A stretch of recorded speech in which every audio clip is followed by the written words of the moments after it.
تمام حضرات درود پاک پڑھ لیجئے. اللہم صلی علی محمد وعلی آل محمد کما صلیت علی ابراہیم وعلی آل ابراہیم انکا حمید مجید. اللہم بارک علی محمد وعلی آل محمد کما بارکت علی ابراہیم وعلی آل ابراہیم انکا حمید مجید.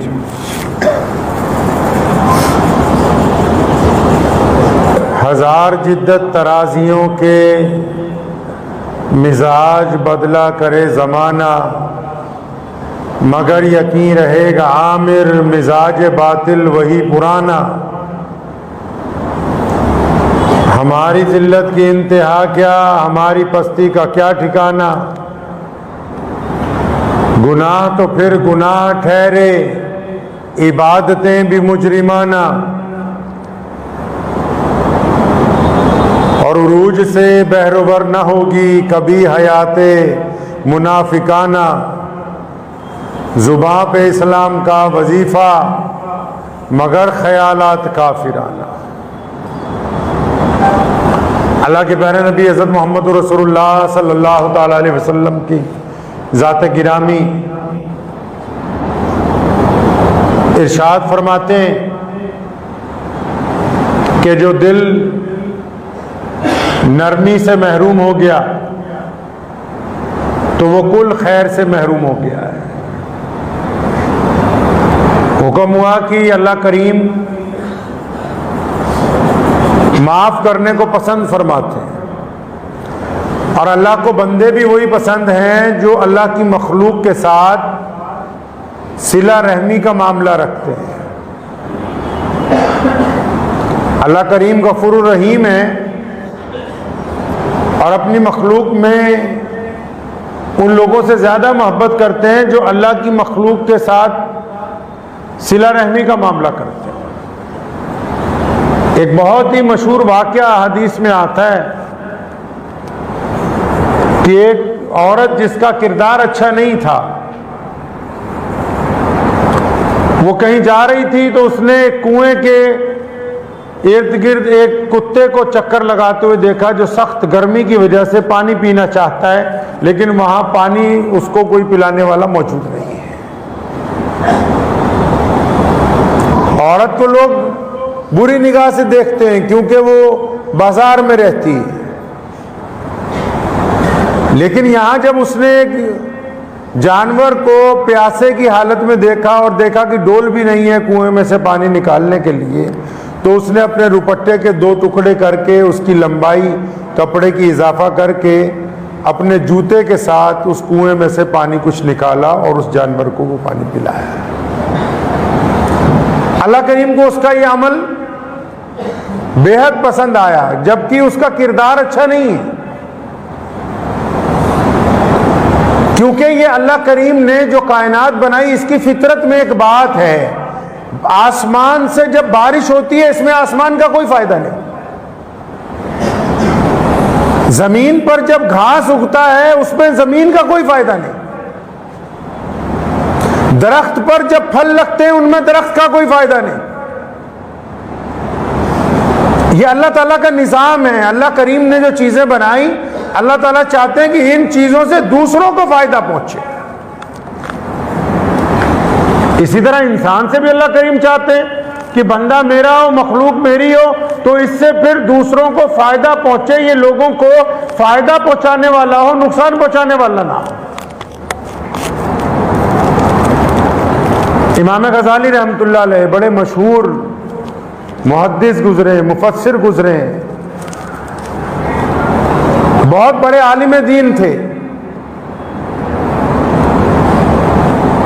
جب انتقال ہوا تو کسی دوست کے خواب میں آئے، اس نے پوچھا بھائی غزالی کیا بنا؟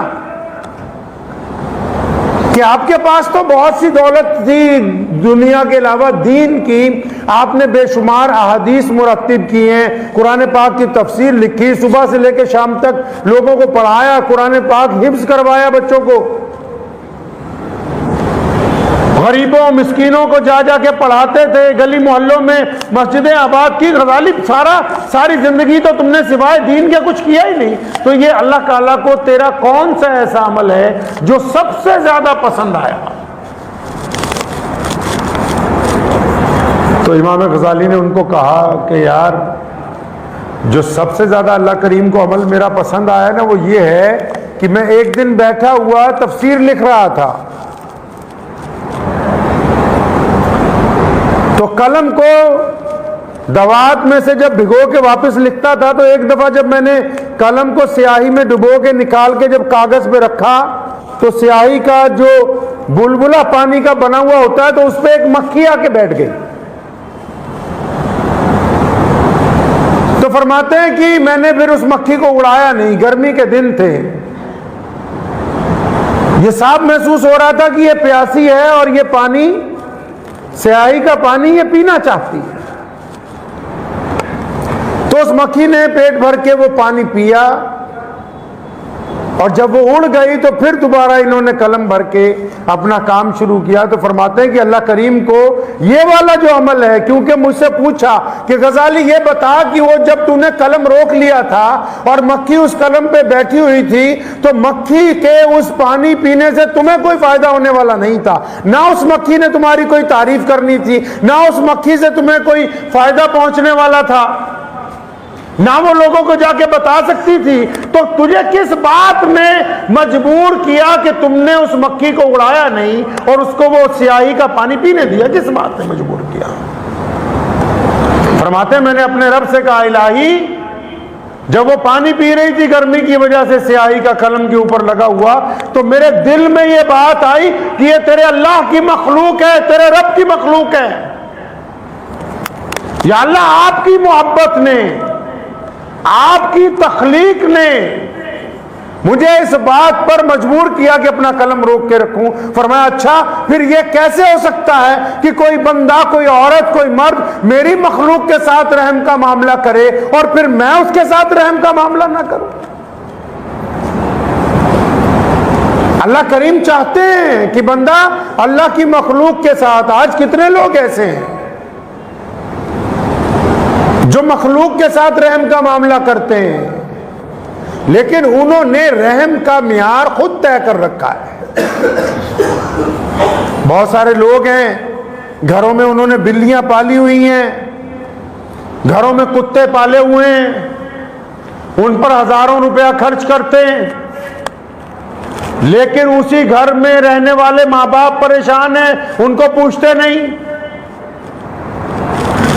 جانوروں کو جا کے سڑک پہ روزانہ دودھ ڈال رہے ہیں، بریڈ ڈال رہے ہیں، کیڑی مکوڑوں کے لیے جا کے اناج ڈال رہے ہیں گلی کوچوں کے اندر، لیکن اپنے گھر میں ماں باپ تڑپ رہے ہیں دو وقت پہ کھانا مل جائے، کہ جس وقت وہ چاہتے ہیں اس وقت پہ گرم چائے کا کپ مل جائے، تو ان کی پرواہ نہیں ہے۔ تو اللہ کو یہ والا آپ کا جو مخلوق سے پیار ہے، یہ اللہ کو پسند نہیں ہے۔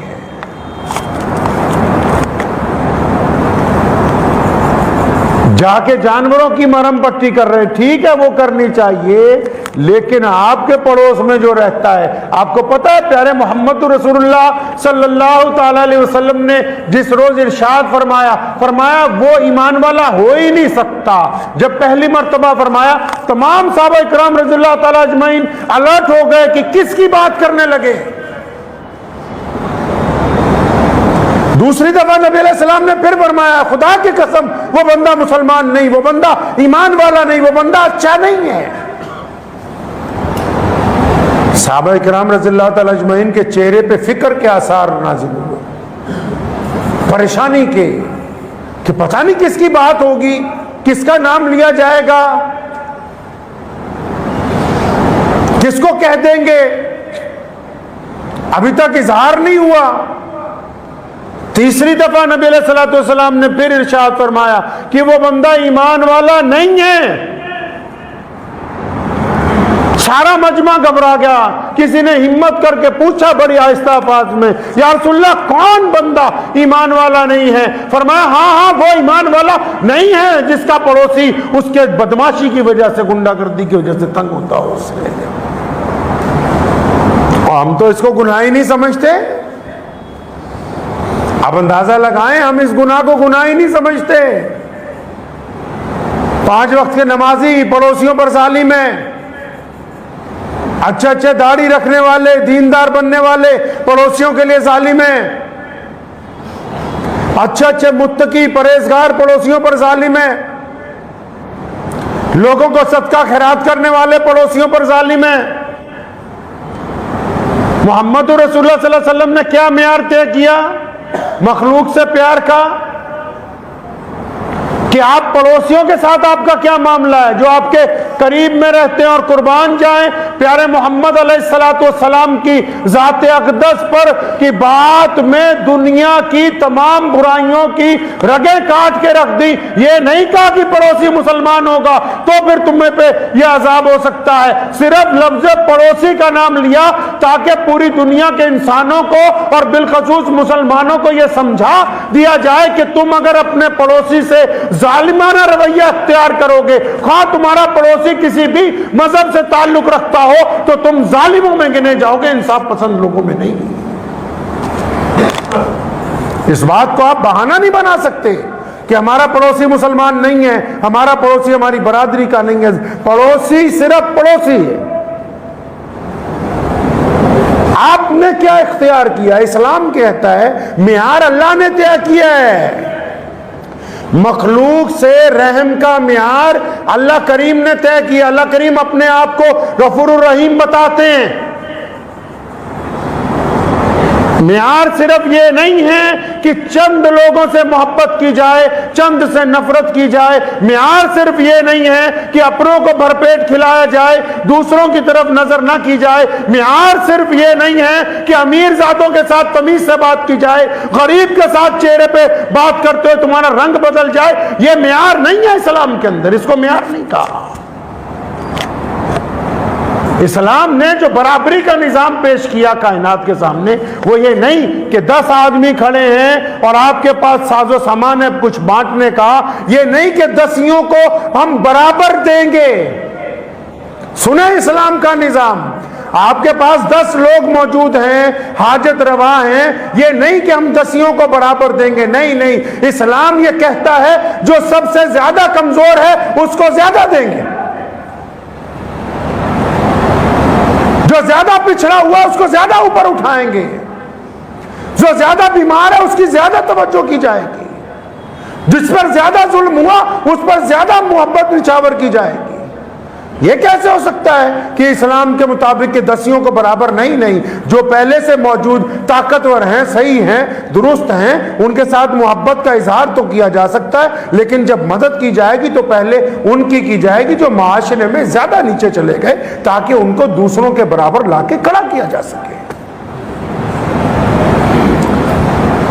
صرف یہی صلہ رحمی تو نہیں کہ آپ جانوروں کو کھانا کھلائیں, صرف یہی صلہ رحمی تو نہیں کہ آپ انسانوں کو کھانا کھلائیں. صلہ رحمی یہ بھی تو ہے کہ آپ کسی کے ساتھ مسکرا کے بات کر لیجئے. صلہ رحمی یہ بھی تو ہے کہ کسی ظالم کو آپ ظلم کرنے سے روکیں, وہ آپ کی مان سکتا ہے. آپ کہہ سکتے ہیں کہ بھائی تم اپنے بھائی پر, بیوی پر, تم اپنے نوکر پر, تم اپنے پڑوسی پر تم ظلم کر رہے ہو. آپ اس لیے چپ ہو کہ اگر آپ کہو گے تو وہ آپ سے ناراض ہو جائے گا, تو آپ اسلام میں ابھی مکمل داخل نہیں ہوئے. یہ رواج ہمارے ملک میں ڈالا دیندار طبقوں نے, میں بڑی گستاخی کی معافی کے ساتھ کہتا ہوں, یہ رواج ہم نے ڈالا پچھلے 75 سال میں کہ امر بالمعروف کی بات کرو, نہی عن المنکر کا ذکر نہ ہونے پائے. یہ تو کہو کہ نیکی کرے, لیکن کسی کو یہ مت کہو کہ تو بدماشی کر رہا ہے تو رک جا, کیونکہ ان کو ڈر ہے کہ اگر ہم بدماش کو بدماش کہہ دیں گے تو شاید وہ ہم سے ناراض ہو جائے گا, شاید چندہ دینا بند کر دے گا. اگر چودھری صاحب اپنے بیٹے کی شادی میں عیاشی کروائیں تو وہاں جا کر یہ چپ ہو کے بیٹھ کے دعوت کھا کے آ جائیں گے, کیونکہ اگر یہ ان کو کچھ کہیں گے تو پھر ان کے اور چودھریوں کے تعلقات میں خرابی کا اندیشہ ہے. پھر یہ صلہ رحمی نہیں ہے. صلہ رحمی یہ ہے معیار اللہ کا طے کیا ہوا ہے، جو معیار محمد الرسول اللہ نے طے کیا. سیدنا ابو بکر رضی اللہ عنہ فرماتے ہیں ہم کہیں جا رہے تھے نبی علیہ السلام کے ساتھ، دیکھا بہت سارے لوگ ایک اونٹ کو پکڑ رہے ہیں، کوئی لاٹھی مار رہا ہے، کوئی اس کو بھالا مار رہا ہے، کوئی رسی پھینک رہا ہے اس پر. نبی علیہ السلام نے پوچھا کیا بات ہے یا رسول اللہ، یہ پاگل ہو گیا، بھاگا پھر رہا ہے، اس کو گرفتار کرنا ہے. فرمایا پیچھے ہٹو. جب اس اونٹ کی طرف گئے سیدنا ابو بکر فرماتے ہیں رضی اللہ عنہ مجھے لگا کہ شاید یہ رسول اللہ پہ حملہ نہ کر دے، لیکن آپ صلی اللہ علیہ وسلم اطمینان سے کھڑے تھے. وہ اونٹ دوڑتا ہوا آیا، نبی علیہ السلام کے قدموں میں آ کر بیٹھ گیا. اور آپ صلی اللہ علیہ وسلم نے اس کی جب بات سنی، اس کے مالک کو بلایا، ڈانٹا، فرمایا یہ گلہ کر رہا ہے، پاگل نہیں ہو گیا، یہ گلہ کر رہا ہے اس بات کا کہ مجھ سے سخت دھوپ میں کام لیتا ہے، میرے ساتھ زیادتی کرتا ہے، مجھے ناجائز مارتا ہے، میری طاقت سے زیادہ مجھ پر بوجھ لاتا ہے. یہ آپ کا اپنا بچہ اسی میں بیٹھا رہے، ملازم کا بچہ، غریب کا بچہ پڑے بازار میں دھوپ کے اندر، اس کو بولیے کہ فلاں جگہ کام کرنے کے لیے جاؤ، یہیں پر آپ کا صلہ رحمی کیا معیار طے ہوگا. کیا واقعی آپ غریب کی اولاد کو بھی اسی طرح محبت کے ساتھ اظہار کرتے ہیں جو محمد رسول اللہ صلی اللہ علیہ وسلم نے طے کیا کہ نہیں طے کیا ہے؟ صلہ رحمی وہاں نہیں دیکھی جاتی جہاں ون ٹائم انویسٹمنٹ ہو، ایک دفعہ جہاں چیریٹی کر دی جائے، وہ صلہ رحمی نہیں ہے. صلہ رحمی وہ ہے جو بالکل قریب آپ کے لوگ ہیں، ان کا آپ کے بارے میں کیا خیال ہے. نبی علیہ السلام سے کفار مکہ نے پوچھا تھا نا، جب نبی علیہ السلام نے صفا پہاڑی پہ کھڑے ہو کے کہا کہ میں اللہ کا رسول ہوں، اللہ وحدہ لا شریک ہے، انہوں نے پوچھا کوئی دلیل لاؤ. قرآن پاک نے بھی اس بات کا اعلان کیا، فرمایا پیارے محبوب ان سے پوچھو کہ میرا ساری زندگی تمہارے درمیان گزری ہے، بتاؤ میرے کردار کے بارے میں تمہارا کیا خیال ہے. بولتے کیوں نہیں کیا خیال ہے تمہارا کردار کے بارے میں. اور پھر دشمن نے کہا کہ یا رسول اللہ صلی اللہ علیہ وسلم آپ 40 سال ہمارے درمیان رہے ہیں، آپ جیسا ایماندار، متقی، پرہیزگار، با حیا، با کردار، با شفا ایسا کوئی بندہ ہی نہیں مکہ مکرمہ میں جو بالکل آپ جیسا اعلیٰ کردار رکھتا ہو. ہم مسلمان ہونے کے باوجود صلہ رحمی نہ کریں، ایمان والے ہونے کے باوجود جو نبی علیہ السلام کی احادیث میں ایک کتے کو پانی پلانے والی بد کردار عورت کے لیے جنت کی ضمانت دے دی گئی ہو، جہاں پر وہاں لوگ لوگوں سے صلہ رحمی نہ کریں، لوگ قریبی لوگوں کے ساتھ صلہ رحمی نہ کریں، سارا دن سازشیں بنتے رہیں، بہتان لگاتے رہے. صلہ رحمی صرف یہی نہیں ہوتی کہ وہ پیسوں کے ذریعے ہوگی، آپ اپنے رویے سے بھی صلہ رحمی کر سکتے ہیں. آپ اپنے چہرے کے خد و خال کو کسی کے سامنے جب بگاڑتے ہیں، اس کے دل کو تکلیف پہنچتی. آپ جب کسی پر جھوٹا الزام لگاتے ہیں، اس کو ناقابل تکلیف پہنچتی ہے، ناقابل برداشت. یہ آپ نے سوچا نہیں کبھی کہ دین نے کہا کہ صلہ رحمی اختیار کرو. اللہ کریم کے بارے میں نبی علیہ السلام نے بار بار فرمایا کہ اللہ رحیم ہے، رحم کرنے والوں کو پسند کرتا ہے. آپ کے دائرہ اختیار میں کتنے لوگ ہیں بھائی؟ یہ تم کیوں بھول جاتے ہو اللہ کے بندو کہ جو لوگ آپ کے اختیار میں ہیں، جہاں تھوڑی بہت آپ کی چلتی ہے، جن کے اوپر آپ کو اللہ نے حاکم بنا دیا، وہ 1 لوگ ہیں، 2 لوگ ہیں، 3 لوگ ہیں، 50 لوگ ہیں، 1000 لوگ ہیں، آپ ان کے ساتھ کیا کر رہے ہو یہ بتاؤ. دوسروں کے گھر کا چین برباد کرنے کے بعد آپ چاہتے ہیں کہ آپ کے گھر میں سکون آ جائے؟ یہ ممکن نہیں ہے کہ آپ کسی کی بے عزتی کریں اور آپ کو عزت مل جائے. یہ ممکن نہیں ہے کہ آپ کسی کے منہ کا نوالا چھینیں اور آپ کے گھر کے اندر برکت ہو جائے. یہ ممکن نہیں ہے کہ آپ پیٹھ پیچھے کسی کو بدنام کرنے کی سازشیں کریں اور پھر بدنامی آپ کے سر نہ آئے. ایسا ممکن نہیں ہے. اللہ نے اس زمین کا ایک نظام بنا دیا کہ اس مٹی میں جو بوگے وہی کاٹنا پڑے گا. یہ ممکن ہی نہیں ہے کہ آپ نے پھول بوئے ہوں اور آپ کو کانٹے کاٹنے پڑے. اگر آپ کانٹے بو گے تو پھر کانٹے نکلیں گے، اگر پھول کی بیج ڈالیں گے تو پھر اس میں سے پھول ہی باہر آنے والے ہیں. اپنے گریبان میں جھانکنے کی ضرورت ہی محسوس نہیں کرتے. آج کل ہم لوگ لذت محسوس کرتے ہیں باتوں کی. بڑے بڑے اکابرین، بزرگان دین شیخ عزام جب گفتگو کرتے ہیں مسلمانوں کے ساتھ اور لوگوں کے ساتھ، ہم لذت تو محسوس کرتے ہیں لیکن ان باتوں کو عملی طور پر اپنی زندگی میں اتارنے کے لیے تیار نہیں ہیں۔ نبی علیہ الصلوۃ والسلام نے میدان جنگ میں کھڑے ہیں اور آپ صلی اللہ علیہ وسلم کی پھوپھی بھی موجود ہیں، سیدنا امیر حمزہ رضی اللہ تعالیٰ عنہ کی شہادت ہوئی ہے، ایک اور صحابی بھی ساتھ میں شہید ہے، ان کا جنازہ پڑا ہے، تو 2 چادریں لائی گئیں شہداء کو دفنانے کے لیے۔ کسی نے کہا یا رسول اللہ ایک چادر بڑی ہے ایک چھوٹی ہے، آپ کے چچا کو کون سی پہنا دی جائے؟ فرمایا جو چھوٹی چادر ہے نا وہ میرے چچا سیدنا امیر حمزہ کو پہنا دی جائے رضی اللہ۔ یہ بتانا تھا نا امت کو، اپنے اعلیٰ کردار سے سبق دینا تھا۔ سیدنا امیر حمزہ سید الشہداء ہیں رضی اللہ تعالیٰ عنہ، نبی علیہ الصلوۃ والسلام کے چچا بھی ہیں۔ لکھا ہے کہ جب چادر ڈالی ان کے اوپر جنازے پہ، حتیٰ کی سب سے دردناک شہادت جو ہے سیدنا امیر حمزہ رضی اللہ تعالیٰ عنہ کی ہے۔ چادر سے جب سر کو ڈھکتے ہیں تو پاؤں ننگے ہو جاتے ہیں، پاؤں کی طرف کھینچتے ہیں تو چہرہ ننگا ہو جاتا ہے۔ پھر پوچھا یا رسول اللہ کیا کریں؟ فرمایا میرے چچا کا چہرہ اور سر ڈھانپ دو، پاؤں کی طرف درختوں کے پتے کاٹ کے ڈال دیے جائیں۔ جس نبی علیہ الصلوۃ والسلام نے ایسے حالات میں جب انسان کا دل، روح، توجہات غمزدہ ہوتی ہیں، وہاں بھی اپنوں کے ساتھ صلہ رحمی کے معیار کو ذرہ برابر ہلنے نہیں دیا۔ ہم نے کون سا صلہ رحمی کا معیار طے کیا ہوا ہے؟ اس بات کا دیکھنا پڑے گا، اندازہ لگانا پڑے گا کہ آخر ہم اپنے صلہ رحمی کو معیار کو کہاں لے گئے ہیں۔ مساجد میں صلہ رحمی کی کمی ہے، مدارس میں صلہ رحمی کی کمی ہے، عزیز و اقارب میں صلہ رحمی کی کمی ہے، یاروں دوستوں میں صلہ رحمی کی کمی ہے، رشتہ داروں میں صلہ رحمی کی کمی ہے۔ آپ دیکھیں نا اپنے معیار میں کہ اگر کوئی چودھری آپ کے پاس آ جائے، کوئی امیر آدمی آپ کے پاس آ جائے، آپ جی ہاں ہاں جی ہاں جی کرتے ہیں۔ اگر کوئی غریب رکشہ والا ہو، اگر کوئی غریب مانگنے والا ہو، اس سے بڑی بدتمیزی سے گفتگو کرتے ہیں، اس کا مطلب آپ کا دل پورا ایمان والا نہیں ہے، یہ بے ایمان ہے اندر سے۔ دعا کیجئے اللہ کریم مجھے بھی اور آپ سب کو ان باتوں کے اوپر عمل کی توفیق عطا فرمائے۔ وآخر دعوانا ان الحمدللہ رب العالمین۔